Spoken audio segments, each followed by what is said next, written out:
Hər kəsə salam. Gəlin birbaşa mətləbə keçək və bugünkü icmalımızda Nazan Bəkiroğlu'nun Nar Ağacı romanına, xüsusən də o ilk fəsillərə dərindən baş vuraq. Bilirsiniz, burada tarixi faktlarla o mistik bağ arasındakı sərhədlər elə ustalıqla silinib ki, gəlin bunu birlikdə kəşf edək. Əsərin majik realizminə birbaşa daxil oluruq.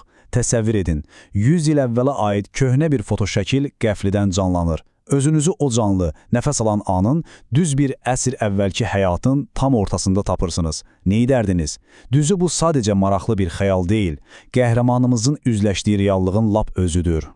Bu dərin mənalı əsər, qəhrəmanın öz ailəsinin qat-qat gizlənmiş keçmişini üzə çıxarmaq üçün etdiyi səyahətlərdən bəhs edir. Özdə burada fiziki və sehirli səyahətlər necə bir-birinə qarışırsa, adamı heyrət bürüyür. Hətta qapaq dizaynına baxanda belə, o qədim, sirlərlə dolu ab-havanı, o itirilmiş coğrafiyaları sanki dərhal hiss edirik. Bəs hər şey necə başlayır? Təbii ki, xüsusi bir əşya ilə. Bu, Taxtı Süleymandan gələn və düz 30 il əvvəl yazılmış bir məktubdur.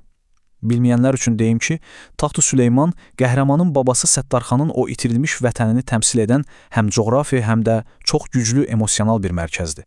Məhz bu məktub hekayətçini sürgün edilmiş babasının Təbrizdən niyə getdiyini və bir daha niyə geri dönə bilmədiyini anlamaq üçün o böyük axtarışa sürüklüyür. Gəlin qəhrəmanın tarixin qatlarına necə indiyinə baxaq. Fiziki səyahətdən sanki bir zaman maşınındaymışıq kimi zaman yer dəyişməsinə keçirik. Hər şey indiki zamanda, Trabzonda başlayır. Sonra biz 3 ay əvrələ Bakıya gedirik, yenidən Trabzona qaydırıq və birdən, bum, 1912-ci ilə düz o fotoşəklin içinə bir sıçrayış edirik. İnanılmaz da elə deyilmi? Bakıya olan səfər əslində hekayədə mühüm bir coğrafi körpüdür. Qəhrəmanımız bələdçisi Yasəmənlə birlikdə Suraxanıda o məşhur atəşgahda dayanır. Alovların rəqsini izlədikcə o şərqin qədim ruhunun onda necə cəsarət oyatdığını hiss edir. Ailəsinin keçmişini, o itirilmiş xəyalları təqib etmək üçün böyük bir güc tapır özündə. Və o müqəddəs odun atəşdanın qarşısında dayananda içindən çox dərin o həlledici sual keçir. Tacirin yolu görəsən buradan keçdimi? Trabzona qaydanda işlər daha da maraqlı hal alır. O, babasının o köhnə, üstündə qız qalasının şəkli olan paslı tənəkə qutusunu açır.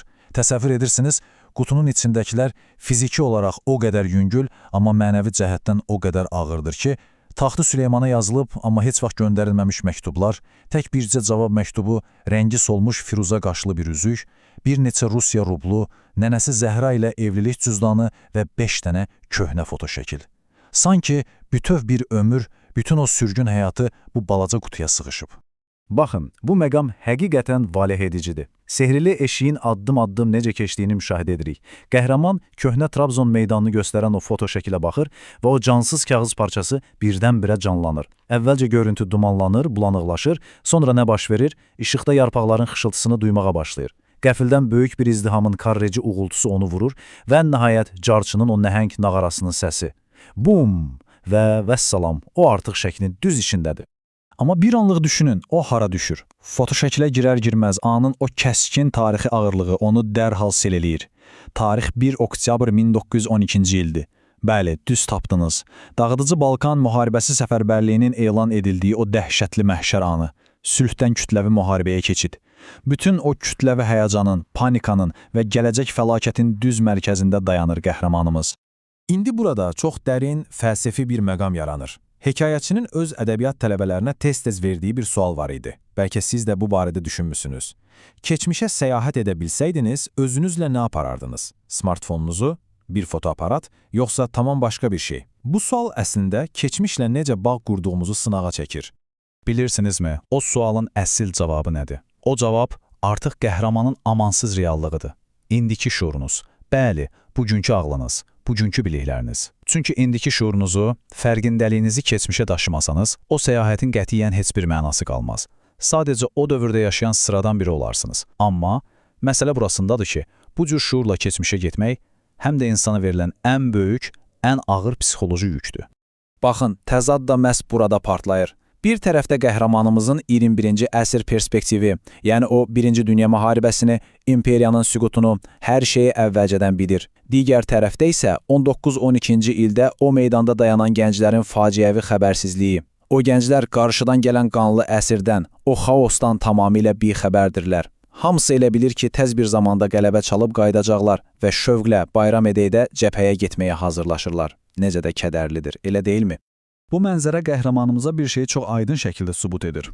O, əslində mifologiyadakı o məşhur Kassandra lənətini yaşayır. Yəni, olub bitəcək hər şeyi bilmək, görmək, amma heç nəyin qarşısını ala bilməmək. O, ölümləri, dağıntıları çox yaxşı bilir. Lakin öz əcdadlarını xəbərdar etmək, onları dayandırmaq üçün nə bir səsi var, nə də bir gücü. Heç kim onu görmür, eşitmir. O, keçmişin içində sadəcə çarəsiz bir xəyalətdir. Və bu görünməz xiyarət yavaş-yavaş 1912-ci ilin Trabzonunu gəzir. Kitabçı Həmdinin dükanının yanından keçir. O, ədviyyat qoxularının bir-birinə qarışdığı səs-küylü, rəngarəng bəzəstana baş çəkir. Dəniz kənarında Rum məktəbinin həyətində qaçışan uşaqlar izləyir. Qovaq meydanında qaynar samavarlarla çay satan o İranlı satıcıları görür. Hər detal o qədər canlıdır ki, adam sanki doğrudan da oradadır, o havanı udur. Amma bu qədər gərginliklə bitmir, səyahətimiz daha da dərin qatlara enir. Qəhrəmanımız masasının üzərindəki ikinci foto şəkilə baxır və budur, yenidən o işi keçir. Bu dəfə isə o qarışıq 1912-ci ilin payızından təxminən 6-7 ay əvvələ, tamamilə sakit bir bahar gününə düşür. Hara?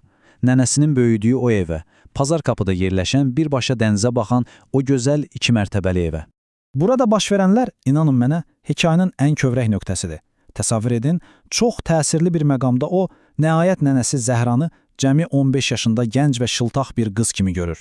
Anası mətbəxdə heyva kompot hazırlayır və qəhrəmanımız nənəsinin inadla heyvaya toxunmaqdan necə imtina etdiyini, deyingərliyini eşidir. Bilirsinizmi bu niyə xüsusidir?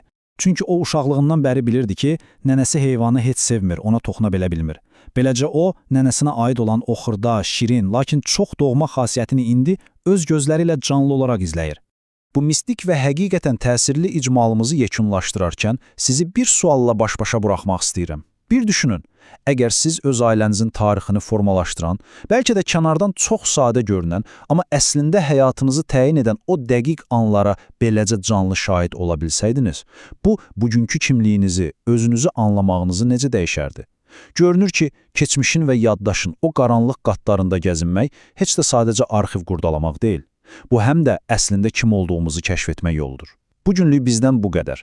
Hər zaman maraqla qalın və yeni şeylər öyrənməyə davam edin.